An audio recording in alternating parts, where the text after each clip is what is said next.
तुम्ही 500 रुपये टाकले ना तर तुम्हाला 1000 रुपये कमवून देणारा हा बिझनेस आहे. 500 रुपयाचे व्हिजिटिंग कार्ड छापा. जे दुकानं आहेत लाईनीतली किंवा आपली MIDC दुकानांमध्ये जा. मी आदिनाथ बोराडे लोन कन्सल्टंट आहे. Personal loan, home loan, business loan, car loan आहे. तुमची काही रिक्वायरमेंट असेल तर सांगा, मी करून देतो तुम्हाला. आणि तुमच्याकडून 1 रुपया कमिशन घेणार. त्या माणसाला जर बसल्या बसल्या तिथं कर्ज मिळत असेल तर तो का तुमच्याकडे येणार?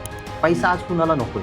आणि याकडे व्यवसाय म्हणून बघा. याच्याकडे अजिबात तुम्ही एजंट म्हणून नाही बघा, कन्सल्टंट व्यवसाय म्हणून बघायचं. एज्युकेशन लोन पाहिजे असतं, मुलांना शिकवायचं असतं, आजारपण असतं, तुम्हाला कुणाच्या देणदाऱ्या असतात, कुणाला कार घ्यायची असते, कुणाला घरात फर्निचर करायचं असतं. या बऱ्याच गोष्टी आहेत. आम्ही ते सर्व्हिस देतो, आम्ही तुम्हाला शिकवतो. या तुम्ही आमच्याकडे बसा, माझ्याबरोबर बसा, बोला. तुम्हाला मी आज इथं लिहून देतो, जर एखादा कोणताही कॉलेजमधून निघणारा पोरगा आणि त्याला फक्त बोलता येते, अनोळखी व्यक्तीमध्ये बरोबर बोलायची ज्याच्याकडे कला आहे ना, तो मी तुम्हाला आजही स्टॅम्प पेपरवर लिहून देतो, तुमच्या इंजिनियरपेक्षा जास्त पैसा कमवाल.